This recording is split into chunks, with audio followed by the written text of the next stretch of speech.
Got Matt Lowry on the line from Conquest Chronicles to talk USC football. The Trojans hit the practice field on March 24th, and of course, an elite level at wide receiver has been USC's calling card in recent years, despite the struggles of the program overall in maintaining the standard of USC. The wide receivers have been an exceptional, and specifically, Matt, looking at the Utah game, a game in which the Utes came in as decidedly the better team, and especially on defense, that USC's wide receivers pretty much single-handedly won that game, bailing out Matt Fink time after time as he came off the bench to win that game. Michael Pittman moves on to the NFL after just a crazy good year with 101 catches, but there's still plenty of talent left for 2020.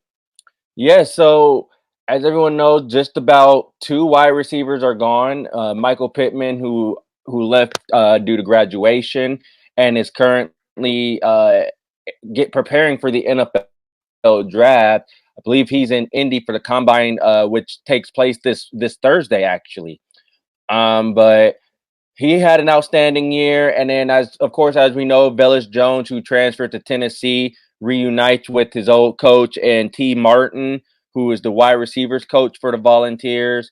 Velus Jones, we thought would have a pretty bigger role or interesting role under Harrell in the air raid offense, but ended up losing his starting spot, I believe, to Drake London as Drake London emerged. But really just a lot of talent, as you mentioned. They still have Tyler Bonds, Drake London, Amon-Ra St. Brown. They have Kyle Ford. They have Brew McCoy. I just named 5 guys right there that's going to make a huge difference. Not to mention Josh Jackson, who comes in as a recruit. Gary Bryant Jr., another 4-star recruit. On top of I'm missing quite a few that off the top of my head, but they are still loaded at wide receiver in terms of talent. And really, they're gonna have depth-wise is here and there, but they still have guys who you can throw the ball to and you can make a difference. You got to account for all of them, and that's hard for secondaries to do. I mean, yeah, we've seen BYU and Washington drop 8 in the coverage and really try to force them to figure it out. But when USC hit their stride, you saw it was even tough for Notre Dame to really contain those guys.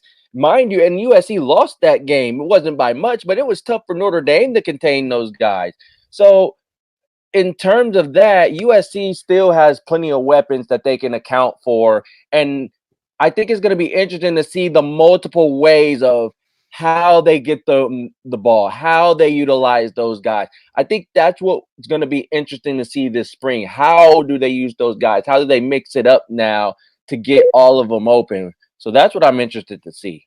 I can't imagine there's a team across the country that lost a player that caught over 100 passes, and then they still bring back 2 players that caught 77 and 74 passes in Amon-Ra St. Brown and also Tyler Vaughns, not to speak of, as you mentioned, Drake London with 39 catches and 5 touchdowns in his first significant playing time with USC. So the wide receiver core is set despite the loss of Pittman.